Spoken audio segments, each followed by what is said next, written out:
Bien, bonjour à tous. Nous sommes ravis de vous accueillir. N'oubliez pas de vous connecter sur le lien Klaxoon. Au cours du webinaire, nous allons vous poser des questions et nous pourrons comme ça ainsi tous consulter les réponses de tout le monde en direct. Ça nous aidera à rebondir dessus et avoir un petit peu d'interactivité.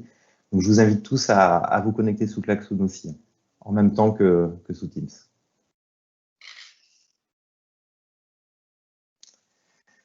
Donc bonjour, je me présente pour ceux qui ne me connaissent pas, Benjamin Pondé, je suis senior manager, je suis en charge de l'offre investigation forensique pour Grant Thornton et j'ai la particularité d'avoir eu une carrière avant de 17 ans en tant qu'enquêteur dans la police nationale où j'ai fait des services comme la direction centrale de la police judiciaire et tout un tas d'enquêtes.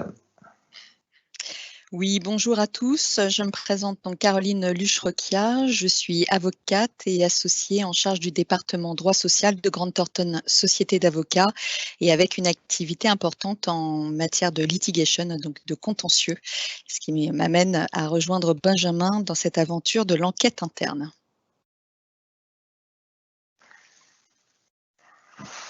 Bien, donc comment nous allons fonctionner? Tout d'abord, on va vous faire un bref rappel de l'épisode précédent. Vous n'êtes pas sans savoir qu'il s'agit d'une série de 4 webinars et nous déroulons donc le projet Purple, qui est une enquête factice. Donc on va vous faire un bref rappel, ensuite on va aborder les grands principes légaux. En troisième partie, on va partir on va essayer d'établir une stratégie d'enquête et on va se baser sur tout plein de cas pratiques. C'est là que l'application Klaxoon va entrer en scène. En quatrième partie, nous allons aborder le thème de la responsabilité pénale de l'enquêteur et si vous voulez bien, nous finirons par une session de questions-réponses. Donc, rappel de l'épisode précédent, donc toutes les choses que nous avons découvertes dans le premier webinaire qui était basé sur l'analyse des données structurées.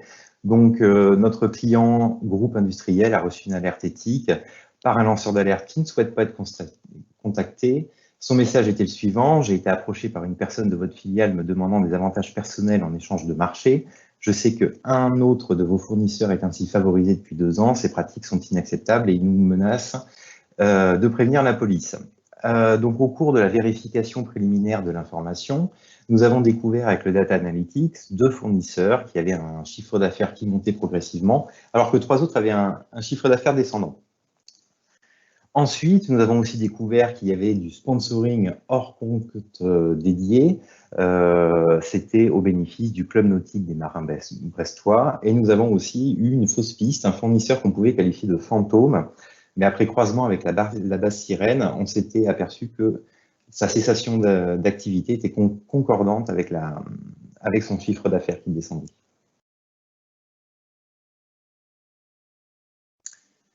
Donc maintenant, nous allons aborder les grands principes légaux. Merci Benjamin.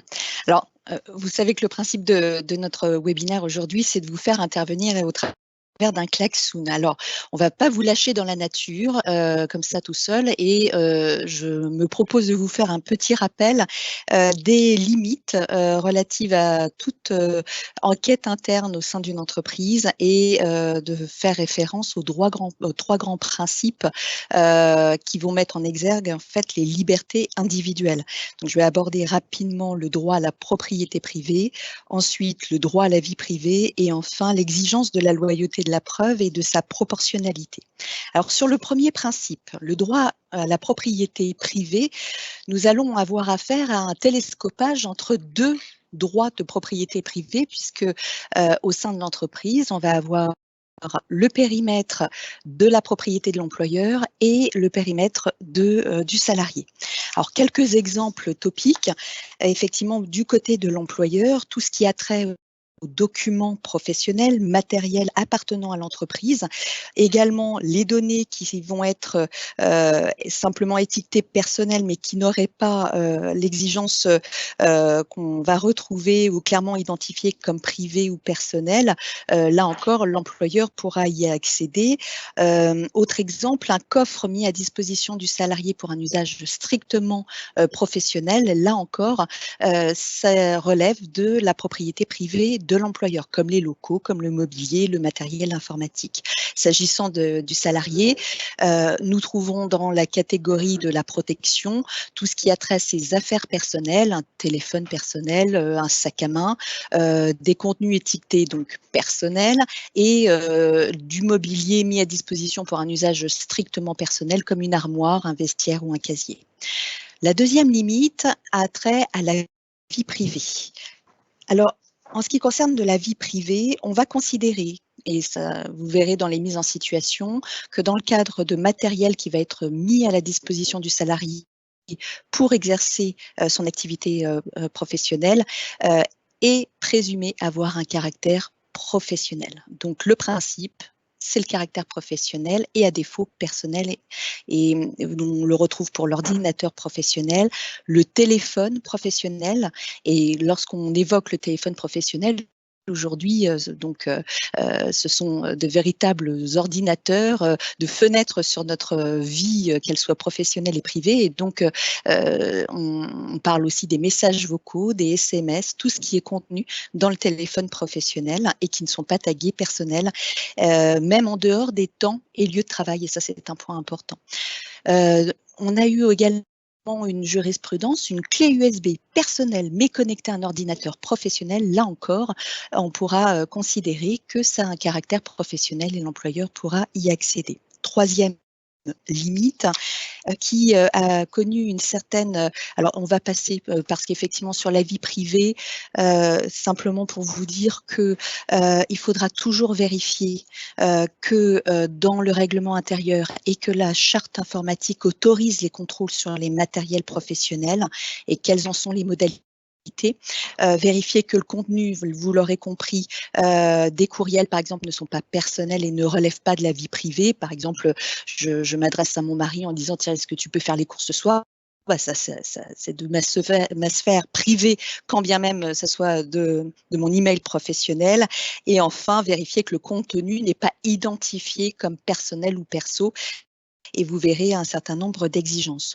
En tout état de cause, le recours à des instruments de collecte de données personnelles aura de toute façon, il faudra requérir l'accord et l'information individuelle du salarié, une déclaration préalable au RGPD, une inscription donc dans le règlement intérieur et l'information du comité social et économique lorsque l'entreprise dispose d'une telle instance.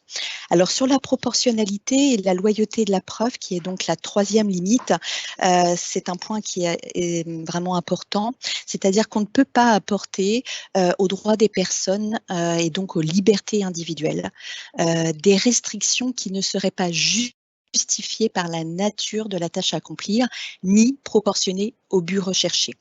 Alors jusqu'à maintenant, en ce qui concerne de la loyauté de la preuve, on avait beaucoup de jurisprudence qui écartait des débats un certain nombre de modes de preuve qu'on pouvait considérer comme illicites.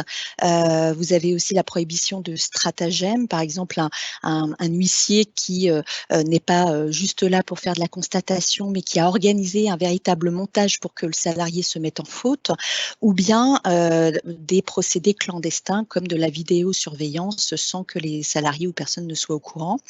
Alors, il y a une nuance à apporter par rapport à la loyauté de la preuve et qui est extrêmement récente, puisqu'un arrêt du 25 novembre 2020, donc vous avez vu il y a à peine 2 mois, finalement permettrait de verser au débat une preuve illicite s'il y a bien une proportionnalité entre l'atteinte à la vie personnelle du salarié et le droit à la preuve.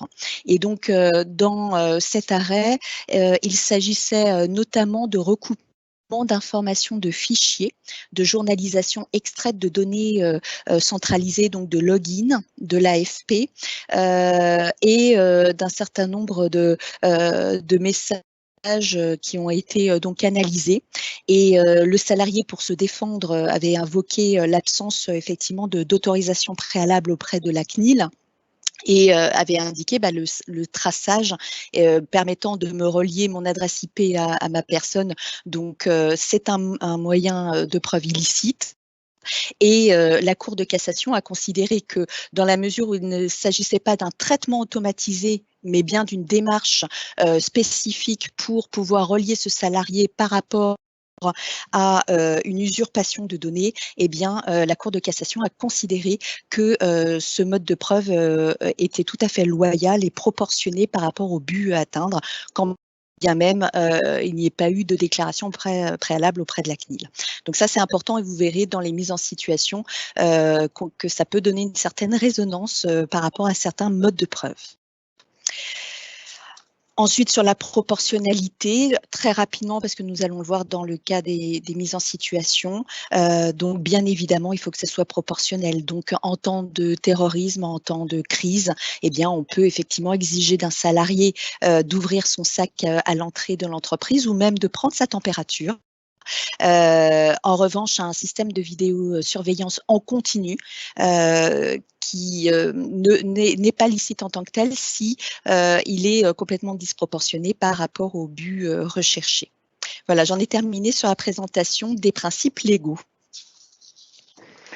Merci Caroline. Donc nous allons pouvoir passer à la troisième partie, établir une stratégie dans la pratique. Donc c'est là que Klaxoon va intervenir. Donc le cas pratique, Aurélien, un junior consultant, est suspecté d'avoir envoyé à un concurrent via sa caméra de promo Bérénice, qui est en stage chez ce concurrent, des documents confidentiels. Donc la première question qu'on veut vous poser, c'est peut-on introduire dans son iPhone un micro à son insu pour recueillir ses propos et tenter de prouver qu'il a effectivement communiqué des documents confidentiels. Donc je vous invite tous à vous rendre sur Klaxoon. Nous allons lancer la question et vous allez pouvoir répondre.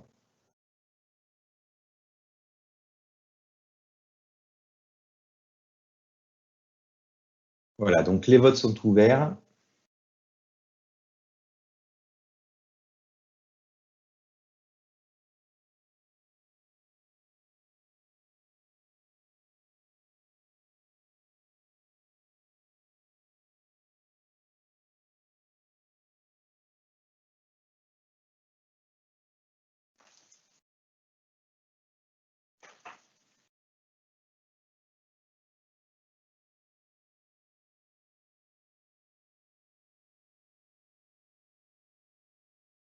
Alors, je vous propose d'attendre d'avoir une dizaine de votes minimum pour bloquer la question, pour bloquer les réponses, afin de ne pas perdre trop de temps.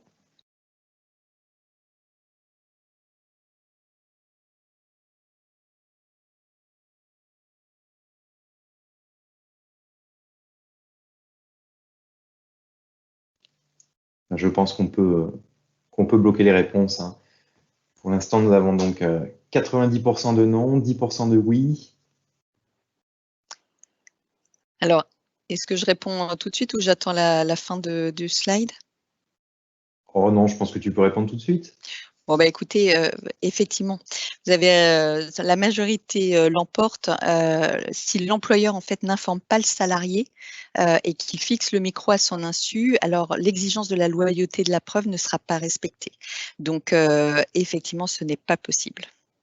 Alors, c'est la même question, hein, bien sûr, pour les micros qui sont placés sur les lieux de travail. Alors, il faut comprendre que quand vous êtes en train de dérouler une investigation, ça peut être tentant de vouloir prendre ce raccourci. C'est des choses qu'on peut faire dans la police parce que ce sont des situations où on n'a pas à respecter la loyauté de la preuve. Mais, et encore, moi, à l'époque où j'y étais, aujourd'hui, même pour la police, la plupart de ces sonorisations comme ça sont soumises à autorisation du juge de la liberté et de la détention. Donc, question suivante, est-ce qu'on peut fouiller dans sa clé USB?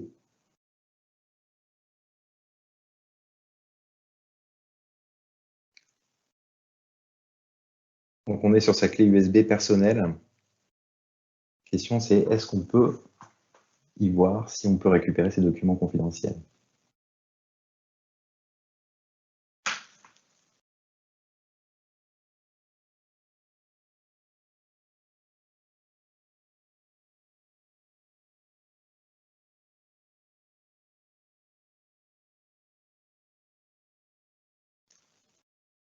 Donc, c'est assez balancé pour l'instant. On est toujours sur une majorité de non.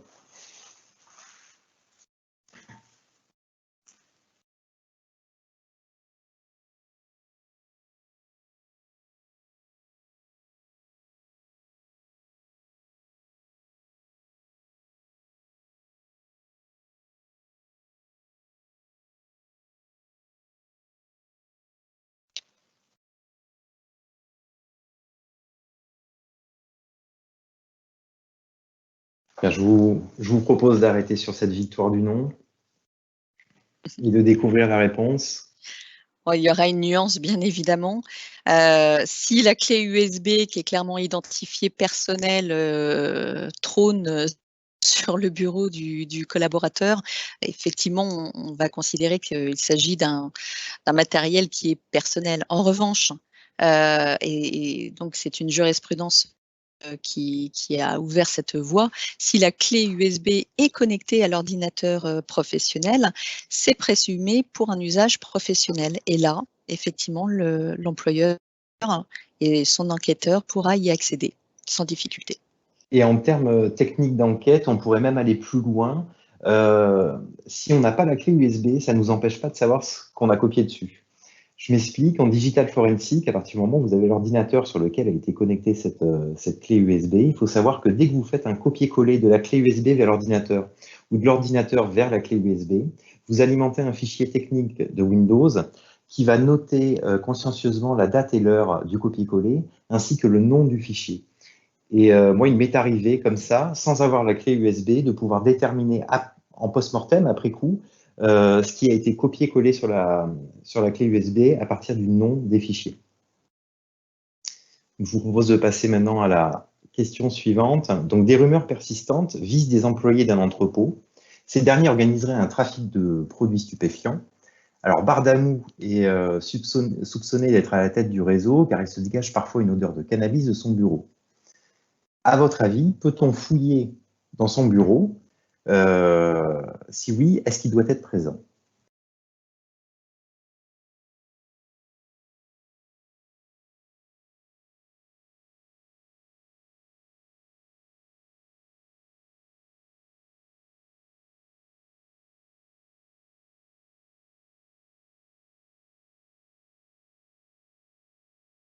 Donc là, on vous propose une perquisition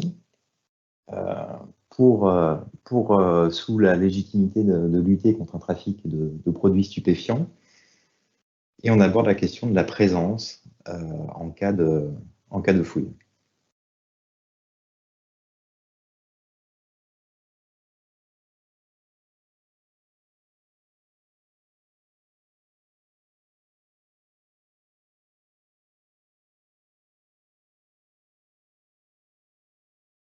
Pour l'instant, c'est unanime.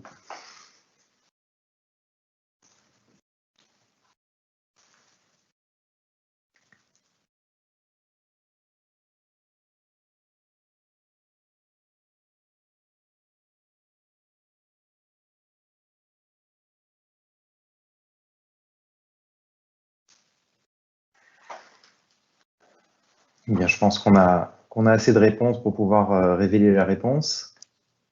Oui, alors je suis contente que tu n'aies plus ta casquette d'officier de la PJ. C'est vrai, on serait tenté de se dire, bon, bah, après tout, on va revenir la nuit dans les locaux, on va ouvrir le caisson et l'armoire personnelle du salarié, et puis comme ça, on verra tout ce qu'on peut bien y trouver. Alors ça, c'est pas possible. Donc effectivement, on peut fouiller le bureau, le caisson, l'armoire, même si ce sont des éléments du mobilier à vocation personnelle, mais sous 4 conditions. La première, ça doit être expressément prévu dans le règlement intérieur. Alors pour vous rassurer, bien souvent, les règlements intérieurs, hein, ce sont des clauses types par rapport à tout ce qui a trait à l'alcoolisme et également la consommation de drogue. Donc, généralement, c'est des clauses usuelles qu'on retrouvera. Deuxième condition, le salarié doit être prévenu préalablement et en plus avec une exigence supplémentaire, c'est qu'on doit le prévenir suffisamment à l'avance. Donc, on ne peut pas aller le chercher à l'atelier, le remonter en disant bah, tiens, on va ouvrir ton armoire, il faut un petit peu un délai raisonnable pour lui permettre, le cas échéant, d'être assisté par un représentant du personnel. Et une autre condition, c'est que bien évidemment, le contrôle doit être justifié par un motif légitime. Donc, quand on parle de drogue, eh bien, il s'agit des fondements de la santé, de la sécurité du salarié. Donc oui, ça sera tout à fait possible dans ces conditions. Alors, généralement, ces perquisitions, excusez-moi d'employer mes anciens termes, interviennent à l'étape de sauvegarde de la preuve au cours de notre méthodologie, donc au début de l'enquête. Toutefois, il faut faire attention. Je vous rappelle qu'on travaille à charge et on travaille à décharge. Et il est tout à fait possible que vous imposiez cette fouille à une personne dont vous allez vous rendre compte plus tard qu'elle n'est pour rien dans l'histoire. Donc, il faut toujours que ça se passe le mieux possible, le plus calme et le plus posément possible, parce que la personne dont vous allez fouiller les affaires va vivre ça assez mal, parce que c'est jamais très agréable. Je vous propose de passer maintenant à la question suivante. Donc, Gavroche est soupçonné d'organiser régulièrement des vols sur son lieu de travail. Donc, première question, peut-on placer des caméras à l'insu de Gavroche?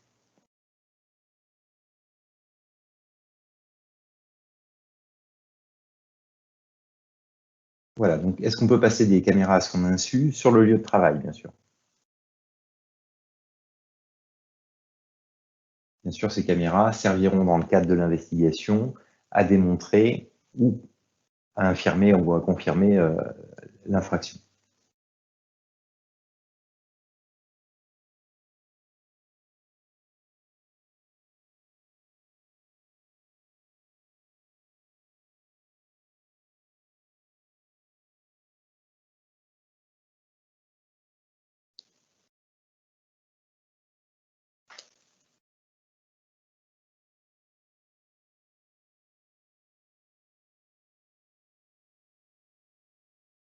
Donc, pour l'instant, c'est du non.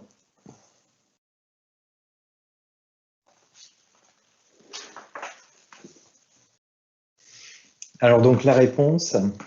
Alors, la réponse est négative. Il faut distinguer, en fait, la finalité, en fait, de cette vidéosurveillance. Elle n'est absolument pas acceptable et interdite si elle a pour but de contrôler l'activité professionnelle des salariés. Et donc, ça constitue une atteinte à leur vie privée. Donc, à défaut d'assurer, on le verra par la suite, la sécurité des personnes ou des biens, effectivement, on ne peut pas mettre et placer une caméra à l'insu de Gavroche. Alors, effectivement, il s'agit d'actes qui sont réservés aux enquêtes de police judiciaire. Pour vous donner un petit retour là-dessus, pour en avoir fait quelques-unes, c'est toujours très intéressant, mais pas forcément dans l'optique pour lequel on pose la caméra, il arrive assez rarement de pouvoir démontrer vraiment l'infraction à partir de cette source de données. Par contre, ça va vous donner beaucoup d'informations sur la psychologie des personnes que vous surveillez, et c'est des informations qu'on va pouvoir récupérer et qu'on va pouvoir utiliser lors de l'entretien final de l'investigation. Donc, question suivante, y a-t-il pour vous des endroits plus particulièrement protégés que d'autres, comme les toilettes, les vestiaires, les restaurants d'entreprise?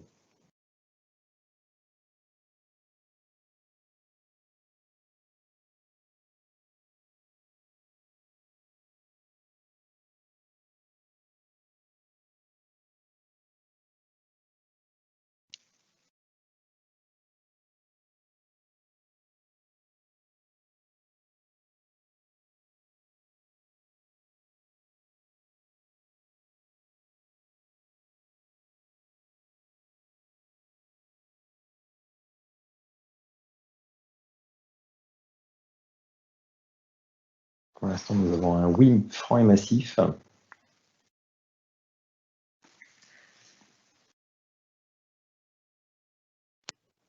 Là, je propose qu'on passe à la réponse.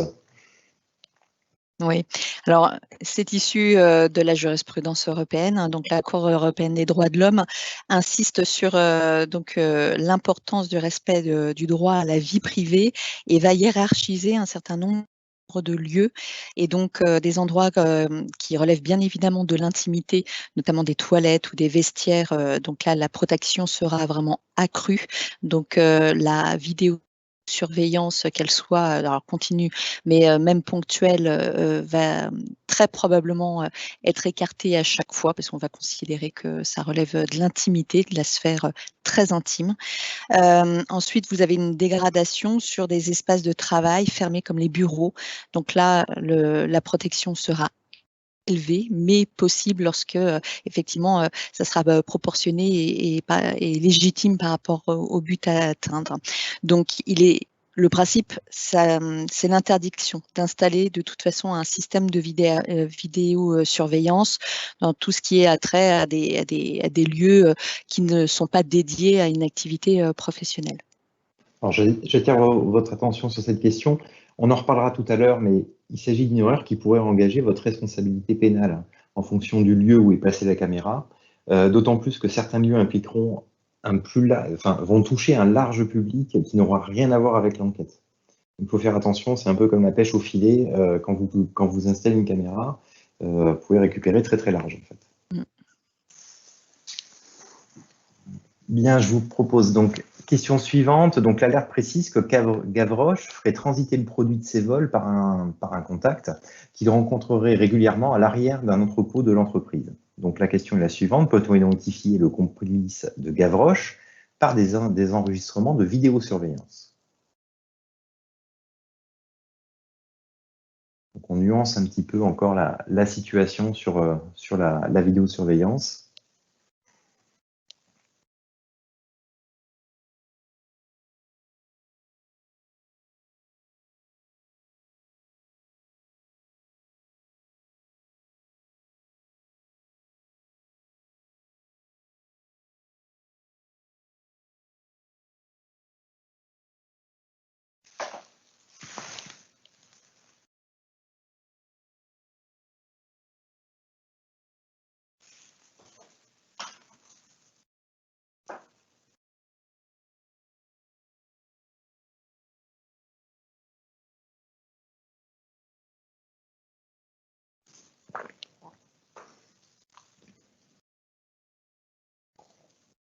Encore une réponse massive pour le oui.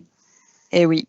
Donc oui, effectivement, la preuve de la fraude peut être apportée par des enregistrements de vidéosurveillance dès lors, et c'est ce que j'expliquais à titre de propos liminaire, lorsque le système de vidéosurveillance n'a pas vocation en fait à contrôler l'activité des salariés. Mais là, en l'occurrence, c'est plus l'arrière d'un entrepôt. On se doute bien que sa finalité est de protéger la propriété privée de l'entreprise et pour toute en cas d'effraction ou autre. Et donc, ce sont des mesures de sécurité. Et donc, là, dans cet objectif-là, ça sera tout à fait, la production de cette vidéo sera tout à fait possible. Dans le cas inverse, si c'est à l'entrée de l'entrepôt ou si on est un petit peu dans de la nuance, dans ce cas-là, il faudra en tous les cas s'assurer que la production ait été, enfin en tous les cas que cette vidéosurveillance ait été validée au départ par le comité social et économique et que les salariés en aient été informés également. Mais ça, c'est vis-à-vis du collaborateur. Après, lorsqu'on parle d'un tiers, donc le complice de notre ami Gavroche, lui, ne pourra pas bénéficier de ces protections puisqu'il n'est pas salarié.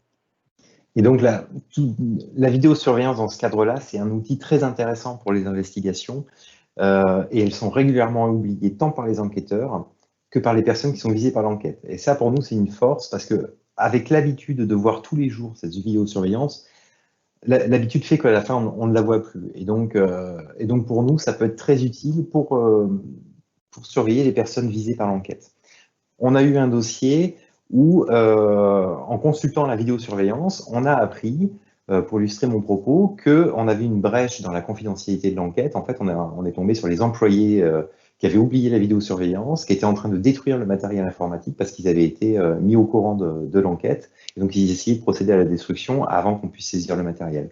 Alors, effectivement, on a perdu le matériel. Par contre, on a eu des images qui ont été quand même assez intéressantes pour colorier notre dossier. Je propose de passer à la mise en situation suivante. Donc, Maldoror, un commercial dans un cabinet de conseil, est soupçonné de revendre des secrets professionnels à la concurrence. Est-ce que l'on peut le suivre? J'entends effectuer une filature sur le terrain.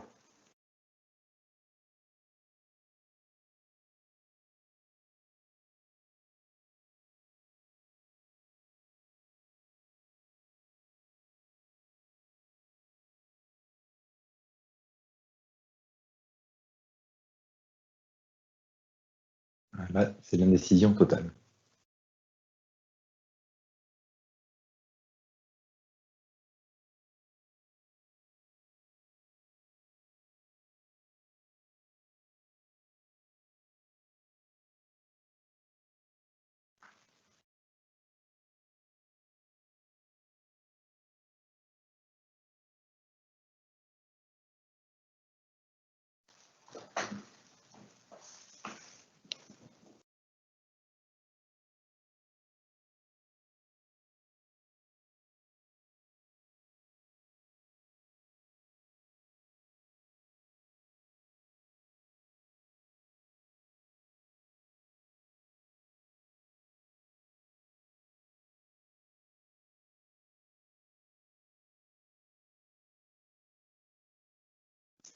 Bien, donc 58% pour le non, 42% pour le oui.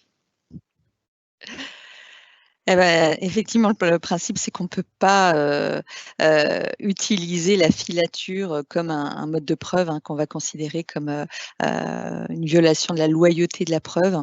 Donc, on a pléthore de jurisprudence là-dessus, puisque sur des fausses déclarations d'activité, c'est-à-dire qu'on va, un VRP va indiquer qu'il est en clientèle et en fait, pas du tout. Et donc, l'employeur va organiser une filature. Ça amène aussi la question de la géolocalisation, auquel on reviendra. Et donc, c'est un mode de preuve illicite. Et donc, l'employeur ne peut pas ordonner une telle pratique. Alors, moi, je voulais quand même faire part un peu de mon expérience. J'ai, sur les 15-20 dernières années, c'est vrai que lorsque je suis arrivée en tant qu'avocat et donc dans le cadre de litiges employés et employeurs, et c'était très à la mode, il y a 15-20 ans, de faire appel aux détectives privés dans le cadre de litiges prud'homaux ou autres.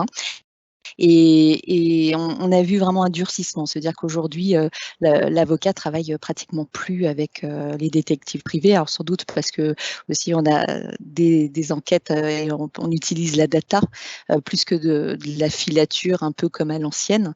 Mais même aussi parce que la jurisprudence s'est extrêmement durcie à cet égard et que dans le cadre d'un litige, ça ne sert à rien de venir avec un rapport de détective privé parce que ça sera automatiquement rejeté des débats par les conseillers prud'homaux. Voilà, donc c'est beaucoup moins à la mode et donc l'utilité est très peu, n'est pas du tout remplie. Bien, donc, je vous propose de passer à la question suivante. Est-ce qu'on peut le prendre en photo à son insu?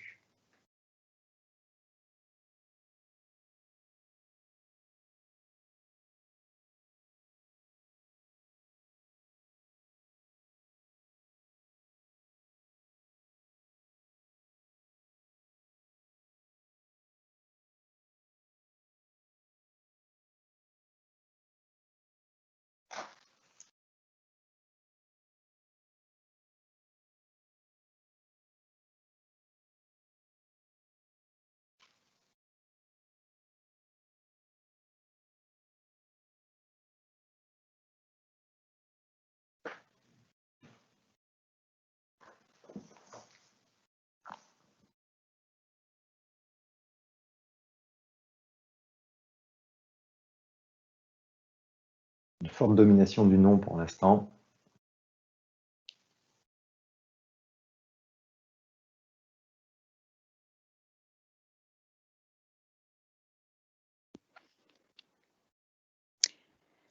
Alors, je vous propose d'apporter les éléments de réponse.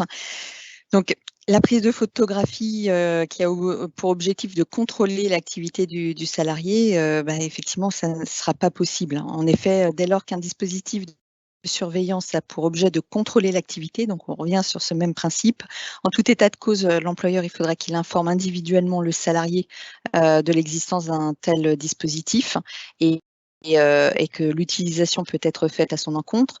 Il faudra bien évidemment informer le CSE en amont d'un tel mode de vidéosurveillance et en recueillir son avis, respecter le RGPD, donc là encore par une déclaration préalable, et bien prévoir l'utilisation de ce mode dans le règlement intérieur. Alors après, on peut tempérer parce que, par exemple, dans certains contextes, par exemple, des photographies qui vont être prises dans le cadre d'événements d'entreprise ou avec beaucoup de monde, on se doute que ça n'a pas vocation à prendre spécifiquement le salarié. Et bien là, on pourrait effectivement faire valoir qu'il ne s'agissait pas d'un contrôle de l'activité du salarié, mais que on le prend en flagrance. Donc effectivement, on pourrait utiliser ce type de photographie. Après, on a aussi un autre genre de photographie, c'est celles qui sont tout simplement données par la personne visée par l'enquête. J'entends par là, en fait, les réseaux sociaux. À partir du moment où elle les distribue sur le domaine public, on peut s'en servir par contre. Oui, c'est vrai. Après, je voulais aussi tempérer, parce qu'on ne l'écrit pas, mais et pour donner une certaine résonance par rapport à ce que je disais sur un changement de mode aussi et d'époque par rapport à l'acceptabilité de certains modes de preuve. C'est vrai que on va quand même utiliser des modes de preuve indirects, c'est-à-dire que un détective privé, je vous donne un exemple qui est assez récent, on a fait appel à lui pour, parce qu'on avait une suspicion de collusion entre deux collaborateurs qui vivaient en concubinage, et donc on avait besoin de cette information pour démontrer qu'il y avait une collusion importante, et pourquoi effectivement ça créait un trouble au sein de l'entreprise, et donc d'envoyer un détective prendre en photo la boîte aux lettres. Après, on ne peut pas produire ce type de mode de preuve, mais ça nous permet de gagner en certitude et d'aller creuser sur d'autres pistes. Très bien, mais je vous propose de passer à la question suivante. Donc, Hernani, visé par une enquête de corruption, pourrait se rendre régulièrement chez un fournisseur local pour toucher des pots de vin. Alors donc, on se pose la question de la géolocalisation. Est-ce qu'on peut utiliser la géolocalisation de son véhicule professionnel?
Bien, mais je pense que le oui est dominant. Alors, en matière de géolocalisation, je vais vous étonner, mais le principe va être plutôt non. Sauf à un certain nombre, sous réserve d'un grand nombre de conditions. Et effectivement, la CNIL l'a rappelé, hein, il n'y a pas très longtemps, tous les systèmes de géolocalisation de vidéosurveillance en continu vont être considérés illicites, sauf. Voilà, donc ça reste le principe. Et donc là, en l'occurrence, la géolocalisation, pardonnez-moi, elle va être exclue si le salarié dispose tout d'abord d'une certaine liberté d'organisation de son travail. Donc là, on revient à une référence d'un contrôle de l'activité du salarié. Et puis, on va considérer aussi que ça ne peut être licite que si on n'a que ce moyen-là à disposition, mais moins efficace. Et enfin, la géolocalisation doit avoir pour finalité le respect d'obligations légales ou réglementaires qui vont imposer un tel procédé, donc la sécurité de l'employé lui-même ou des marchandises. Sinon, en dehors de ces conditions, on va considérer que ce n'est pas un mode de preuve qui est acceptable. Et donc, c'est vraiment très difficile d'utiliser cette géolocalisation de véhicules. Après, il faut garder en tête qu'on a d'autres moyens de géolocaliser une personne en ce moment, grâce à son téléphone professionnel, grâce à son ordinateur portable. Je m'explique. En fait, vous n'êtes pas sans savoir que le téléphone, c'est vraiment un mouchard merveilleux sur nos activités. Et il faut savoir que de nombreuses coordonnées GPS sont enregistrées à notre insu en fonction de l'utilisation qu'on a de notre téléphone, la plus connue étant par exemple, même sur les réseaux sociaux, quand vous envoyez un tweet, normalement vous y ajoutez vos coordonnées GPS dessus. Donc à la lecture du téléphone, on va pouvoir retracer comme ça cette chronologie de déplacement. D'une moindre façon sur les ordinateurs, on peut aussi utiliser tous les réseaux Wi-Fi auxquels est connecté votre ordinateur. Et donc, il faut savoir que Windows a un registre qui note consciencieusement tous les numéros uniques d'identification des réseaux Wi-Fi. Numéros uniques d'identification que vous retrouvez géolocalisés sur des bases ouvertes sur Internet. Donc, approfondissons notre question de la géolocalisation. Peut-on géolocaliser un salarié s'il utilise un véhicule professionnel, mais que c'est sa conjointe qui le conduit? La question est un peu alambiquée, je vous l'accorde. L'idée étant de savoir ce qui se passe si on géolocalise alors que c'est pas lui qui est derrière le volant.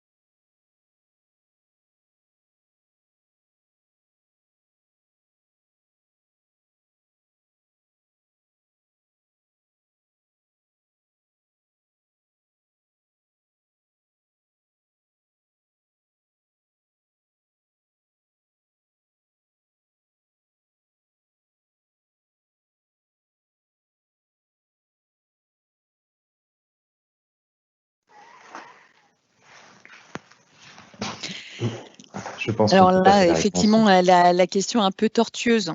Donc, pour faire référence aux conditions évoquées précédemment, donc ça serait possible, c'est-à-dire que le salarié ne pourrait pas se retrancher derrière le fait que ce n'est pas lui qui conduisait, si effectivement il disposait, s'il ne dispose pas d'une liberté d'organisation de son travail et qu'il n'existe aucun autre moyen de contrôler son temps de travail. Donc, ça serait envisageable, mais sous couvert, bien évidemment, du respect des conditions. Et d'une manière plus générale, moi, je vous engage toujours à utiliser de la plus grande prudence quand vous analysez ou de la géolocalisation ou des faits qui sont établis à partir d'un téléphone, à partir d'un ordinateur. En fait, ce qu'on établit, c'est que l'appareil a réalisé tel fait. Mais l'utilisateur, vous avez toujours une certaine imprécision sur l'utilisateur qui est réel, qui était derrière l'appareil à ce moment-là. Par exemple, pour les téléphones, en entretien, une des premières questions que je pose, c'est prêtez-vous votre téléphone professionnel dès le début de l'entretien. Et généralement, la personne me répond non, je ne le prête pas. Donc du coup, moi, je vais pouvoir en déduire que tout ce que j'ai constaté sur le téléphone est bien de son fait à lui. Poursuivons. Peut-on géolocaliser un salarié s'il utilise un véhicule personnel?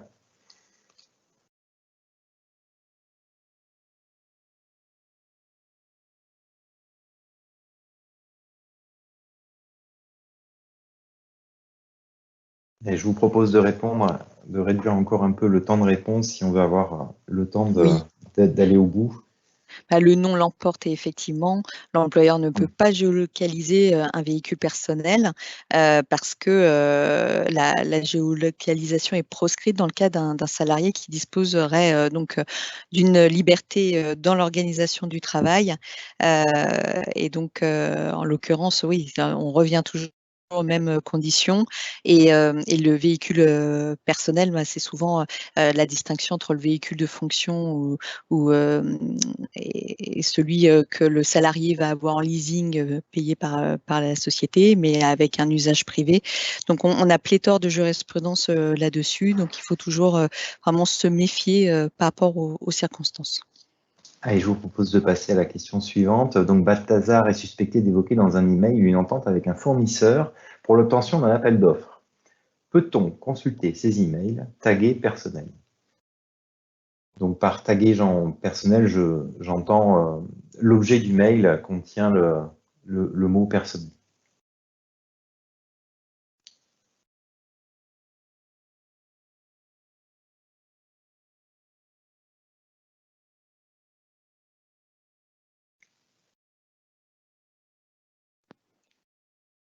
Je propose d'aborder la solution. Réponse, oui, cette réponse qui en plus, c'est la fameuse jurisprudence Nikon, donc qui repose sur le secret des correspondances.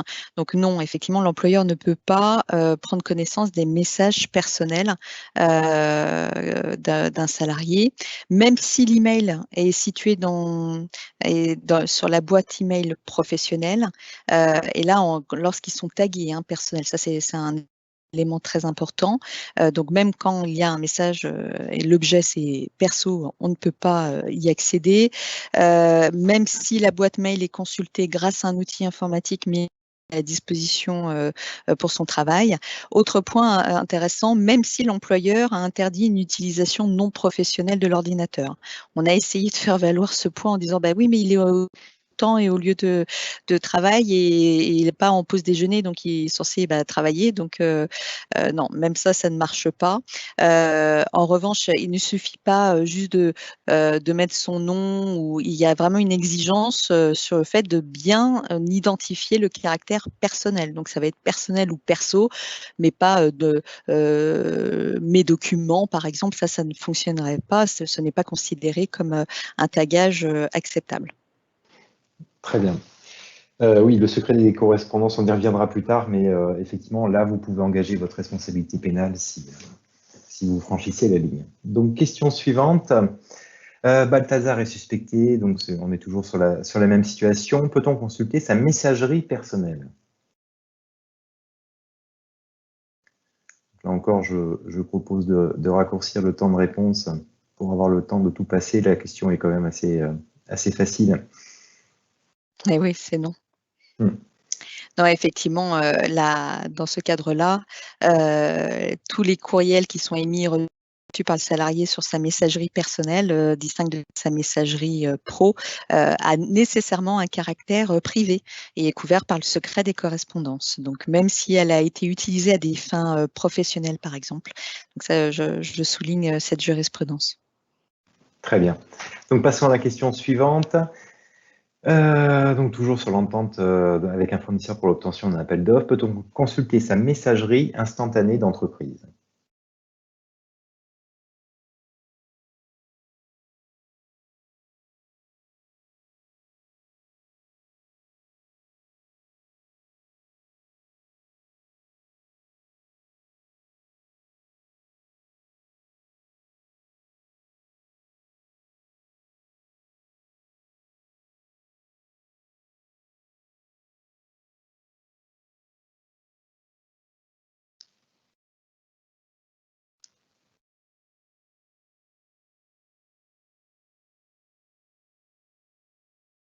Bien, donc on a quand même une franche majorité de oui. Eh oui, la réponse est oui, bien évidemment. La messagerie instantanée est donc un nouveau mode, mais eh bien, ce sont les mêmes principes. À partir du moment où les échanges ont été simultanément transférés sur la boîte professionnelle, serveur pro, donc pas de difficulté. Et bien évidemment, si ces échanges ne sont pas identifiés comme personnels, donc sur tout ce qui est chat et autres, Skype. Et on voit d'ailleurs que les collaborateurs ne sont très peu vigilants par rapport à ça. Et à mon sens, un peu d'information, de communication, ça serait de leur rappeler qu'on ne peut pas tout dire et pas tout faire, parce qu'après les sanctions tombent, parce que l'employeur y a accès vraiment très facilement. Alors, je suis tout à fait d'accord. Il faut peut-être pas trop leur dire parce que c'est quand même une mine d'or, ces messageries instantanées. Et en plus, ça a le grand avantage de ne pas avoir d'objet dans lequel on peut mettre personnel dedans. Donc, on apprend énormément de choses en consultant les messageries instantanées, effectivement. Les gens ne Oui, s'en alors méfient moi pas. je pense effectivement aux jurisprudences où en gros tu as des collaborateurs qui dénigrent leur manager. Bon, c'est de rappeler qu'on ne peut pas tout faire sur ce type de message instantané, quoi. Et puis, ça se remonte surtout très facilement et même à distance à partir des serveurs. Ouais. Bien, je vous propose de passer à la question suivante. Donc, le salarié Charles est soupçonné de faire le service au restaurant de son épouse, Emma, pendant les horaires de travail. Donc, peut-on arranger une situation favorable pour que le suspect commette l'infraction? Donc, on a eu un petit accident de réponse. Donc,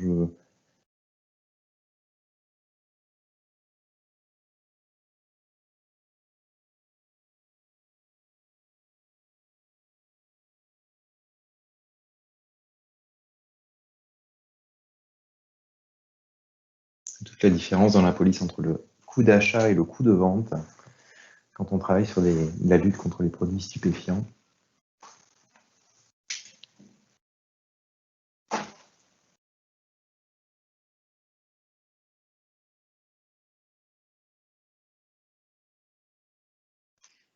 Alors, je propose de répondre. Donc, effectivement, les stratagèmes sont prohibés. On va considérer que, alors, il y a un arrêt qui est clé par rapport à ça, une jurisprudence EDF, en fait, un employé EDF qui, aux heures de travail, allait travailler comme serveur dans le restaurant de sa femme. Et donc, l'employeur a envoyé quelques cadres d'EDF pour aller sur le lieu pour déjeuner et donc prendre des photos et donc sans révéler leur qualité et le but de leur visite. Et là, en l'espèce, c'est absolument pas possible. Donc, on considère que c'est une vérification clandestine et déloyale, ayant recours en plus à un stratagème. Tout à fait, oui. Donc, je vous propose de passer à la question suivante. Angelo est le seul témoin susceptible d'apporter des précisions essentielles au cours d'une investigation pour corruption concernant son supérieur hiérarchique direct. Donc, on va pouvoir, je pense, essayer d'enchaîner les questions. Donc, l'employeur peut-il obliger le salarié à dénoncer son supérieur? Peut-on lui proposer une promotion en échange des révélations? Ou alors, tout simplement, peut-on financer directement ou indirectement ce témoignage?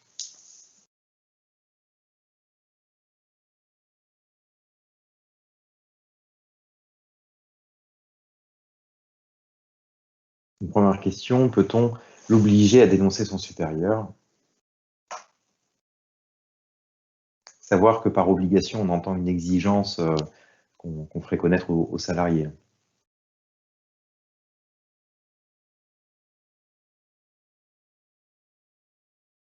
Donc, la réponse,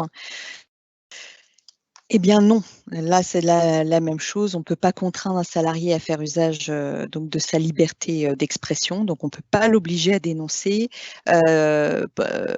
Vendre une promotion, là, on pourrait considérer comme de la subornation, ou à l'inverse, on le prive de promotion s'il ne révèle pas des faits. Là, c'est du chantage et financé, bien évidemment. Et tout ça est réprimé pénalement. Donc, fortement déconseillé. Ce que Bon, je peux proposer, ouais, bah, on a la même idée, vas-y. Exactement, vas-y, je t'en prie. Alors, on propose de laisser le klaxoon de côté pour pouvoir aborder les dernières questions pour nous permettre d'avoir cette Voilà, oui. possibilité d'échanger avec vos questions. Donc passons à la situation suivante. Donc on a une enquête en cours à l'encontre d'Edmond qui est suspecté d'avoir commis une atteinte sexuelle. Donc le salarié suspect peut-il se faire représenter ou assister par un représentant du personnel? Oui, absolument. Le salarié peut se faire représenter, même hors cadre procédure de licenciement. C'est son droit. Il pourrait se faire assister par un avocat, alors là, dans des conditions un peu différentes, à mon sens, une fois que l'enquête est terminée, parce qu'en cours d'enquête, de toute façon, un avocat n'a pas accès à l'entreprise, il ne peut pas être dans les locaux, sauf si l'employeur l'accepte. Donc, ça, c'est à nuancer. Et enfin, une personne extérieure, non, il n'est pas du tout possible d'être assisté par un tiers qui est un étranger à l'entreprise.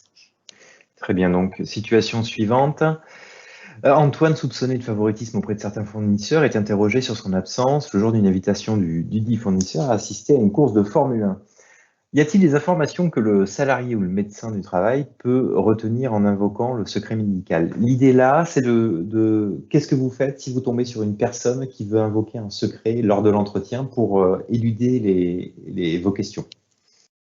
Et oui. Et là, on va se casser les dents, hein, lorsqu'on le collaborateur invoque le secret médical en disant bah non, alors sauf preuve directe, hein, mais s'il dit bah, moi j'étais à un rendez-vous médical, alors on pourrait tout à fait lui demander peut-être une attestation ou un justificatif d'avoir été voir le médecin, mais après sur des informations d'ordre médical, on ne peut absolument pas effectivement exiger cela du salarié. L'enquêteur ne peut pas non plus avoir accès au dossier médical. C'est une violation du secret médical et réprimé pénalement. Et la seule limite, c'est que s'il y a effectivement des éléments tendant à son inaptitude, là, le médecin du travail qui devait être interrogé par l'employeur pourrait parfaitement, enfin, serait limité à dire bah, il est apte ou inapte ou avec des réserves, mais ne peut pas aller dans le détail. C'est très bien. Donc, question suivante, que faire si vous invoque un secret professionnel? Alors sur le secret professionnel, c'est vrai que là, il y a beaucoup, beaucoup de nuances. Tout d'abord, les collaborateurs sont soumis en général à une obligation de confidentialité et de secret lorsqu'on est dans des activités de type réglementé ou qui touchent à la sécurité nationale ou des processus justement en matière de ou dans le biomédical, bon bref. Et donc, vis-à-vis de l'extérieur, en tout état de cause, il ne peut pas violer ses secrets professionnels. Mais après, la question qu'on s'est posée, c'est de savoir est-ce que l'enquêteur peut exiger du collaborateur la violation, enfin la communication de certaines informations. Et c'est vrai que le collaborateur pourrait très bien dire mais vous êtes qui, vous, enquêteur? Moi, je suis astreint à cette obligation et je ne suis pas censé vous communiquer. Et donc, il pourrait parfaitement invoquer le secret et dire bah, moi, je parle à mon employeur, mais pas à vous parce que vous n'êtes qu'un intermédiaire, sauf à ce qu'on dise bah, vous êtes un fondé de pouvoir. Et donc, par rapport à ça, effectivement, bon, généralement, ça démontre un peu une certaine mauvaise foi quand même de la part du salarié, mais c'est intéressant de le noter. Sur le secret de l'avocat, oui, très, très rapidement. Alors, bien évidemment, le secret professionnel de l'avocat, c'est vraiment un droit, mais plus que ça, c'est une obligation qui s'impose à l'avocat. Après, ça ne s'impose pas au client lui-même, c'est-à-dire que lui peut effectivement divulguer ou communiquer un certain nombre de choses. En revanche, si l'enquêteur interroge l'avocat, il pourrait parfaitement, l'avocat, se mettre derrière le secret professionnel. Après, on a vu avec les affaires de la rue et Sarkozy qu'il y a un infléchissement de ce secret, mais face à un enquêteur, je vous rassure, l'avocat est un coffre-fort et il peut dépêcher le bâtonnier en cas de difficulté. Donc, question suivante, je crois qu'elle traitait du secret défense, voilà. Caroline, alors oui, alors sur le secret défense, on va faire là très vite, encore, on est dans une situation classée secret défense. Bien évidemment, il y a des informations qu'un salarié peut retenir en avocat, le secret défense, parce qu'on a des niveaux, pour ceux qui connaissent, des niveaux. Et donc, on peut même des personnes qui font partie de l'armée ou d'une entreprise privée qui travaillent sur, par exemple, la construction d'armes, on n'est pas censé parler à son collègue. Donc voilà, donc sauf personne habilitée à recevoir ces informations, oui, on ne peut pas imposer à Antonin de pouvoir délivrer des éléments, des informations sur justement un dossier, un projet classé secret défense. Très bien. Question suivante, on est vraiment court. Hein. Est-ce qu'on peut faire procéder un examen médical du suspect? Oui, alors on ne peut pas le forcer, il peut toujours refuser, mais effectivement, on peut demander au salarié de se soumettre à un examen médical supplémentaire. Après, s'il refuse, ça pourrait constituer une faute que l'employeur est en droit de sanctionner. Mais là, encore, ça dépendra des circonstances. Donc, il y a quand même quelques nuances par rapport à ça. La question suivante est sur la victime qui peut refuser un examen, ce qui est une situation qui peut arriver assez vite, assez souvent. Ouais. Là, effectivement, la victime, on va demander des examens complémentaires, mais en tant que tel, on ne peut pas forcer la victime à donner des éléments si elle ne le souhaite pas. Voilà. On va pas, et puis on considère qu'on ne va pas sanctionner une victime, un salarié victime, s'il ne se soumet pas à un tel examen.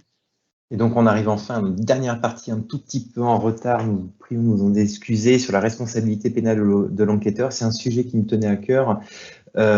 Juste pour pouvoir évoquer tout simplement la dénonciation de crimes ou délits imaginaires, si vous êtes sur une enquête où vous vous trompez totalement et que vous essayez de faire rentrer des carrés dans des trous, absolument. Vous pouvez tomber aussi sous le coup de violation du secret des correspondances si vous consultez des images personnelles, violation du secret professionnel, on a des atteintes à la vie privée, On peut avoir des infractions de séquestration si vous maintenez, et ça s'est vu, des employés dans une pièce avec l'obligation de répondre à des questions. On peut avoir de la destruction accidentelle de preuves ou de la soustraction de preuves. On peut avoir du chantage si... voilà, on a tout plein de la subordination de témoins.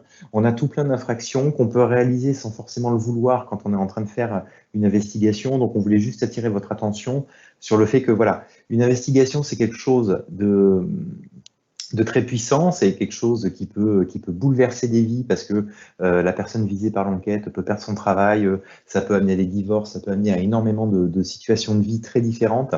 Et donc voilà, en face, vous avez des garde-fous, il y a des règles à respecter et suite à cela, vous pouvez aussi avoir des sanctions. On voulait juste voilà, attirer votre attention sur une investigation, c'est jamais anodin et ça implique des responsabilités et il faut pas le faire n'importe comment.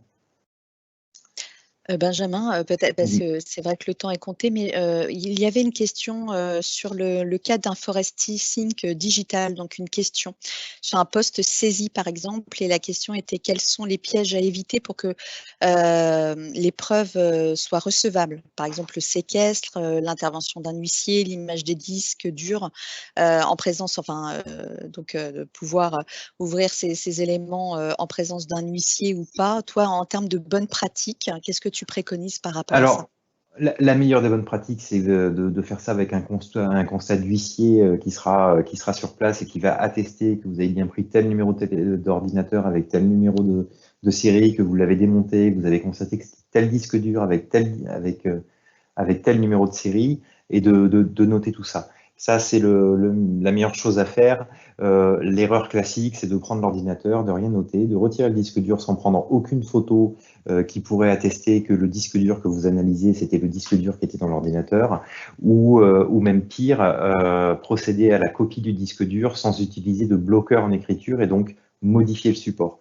La grosse erreur à éviter, c'est de modifier le support original parce que la première chose qu'on vérifie quand on prend un disque dur, c'est la date de dernière modification de l'ensemble des fichiers.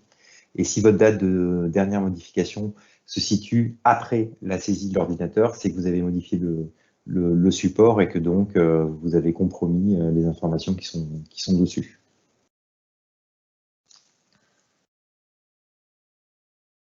J'espère que ça répondait à la question. Est-ce qu'on a le temps de prendre une question? On peut en prendre une autre et puis s'engager à répondre par écrit à celles qui sont en suspens pour libérer les gens peut-être. Donc je vois moi j'ai une question là sur un VPN. Si on utilise un VPN, je pense qu'il s'agit de l'idée de cacher son adresse IP. Ça marche très bien. Ça marche très bien et c'est assez embêtant. Le problème du VPN, c'est que c'est pour la même chose que l'utilisation, par exemple, de la messagerie cryptée WhatsApp. C'est crypté de bout en bout, c'est pas remontable. À partir du moment où vous avez le support original qui a servi à envoyer le message, ou l'ordinateur dans le cas du VPN, ou l'appareil, le téléphone quand il s'agit de WhatsApp, ben, vous pouvez tout retrouver en fait. Donc, il y a plein de façons de cacher, mais l'utilisation d'un VPN, ça démontre aussi une intention de vouloir se dissimuler. Moi, je voyais aussi une autre question sur quid des emails tagués personnels, mais imaginons des petits malins qui les taguent tout personnel. Comme ça, on est sûr de ne pas pouvoir aller dans ma messagerie. Je classe tout en personnel. Non, si effectivement il y a un abus, pour moi, l'abus corrompt tout. Hein. Donc, si on arrive à démontrer que l'intention est malveillante, que le salarié tag tout sous personnel alors que la finalité, l'objet est professionnel, ça c'est quelque chose qu'on pourra faire valablement valoir justement dans les tribunaux et démontrer la mauvaise foi du salarié. Et il faudrait que ces interlocuteurs fassent la même chose aussi, à taguer tout personnel. Ça devient, il y a toujours Il y a des brèches de toute façon. Oui, il y a des brèches, mais elles sont très très difficiles à mettre en œuvre tous les jours en fait. Hein. C'est vrai qu'on joue souvent sur l'erreur. Bien, je pense qu'il faut qu'on libère les gens, Caroline. D'accord. Merci pour votre attention. J'espère qu'on a pu répondre pas mal d'interrogations et de comprendre mieux et d'être dans la peau d'un enquêteur forensique. Bien, et moi je vous remercie pour votre participation aux réponses parce qu'on n'a pas été tout seul à faire ce webinaire, vous nous avez aidés, c'était très agréable. Et vous parlez du suivant.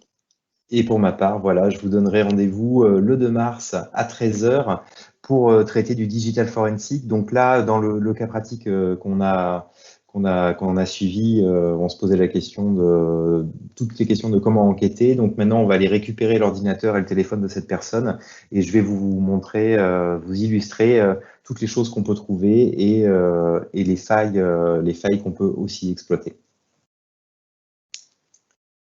Je vous remercie à tous et je vous souhaite une bonne journée. Merci. Merci de votre attention. Au revoir.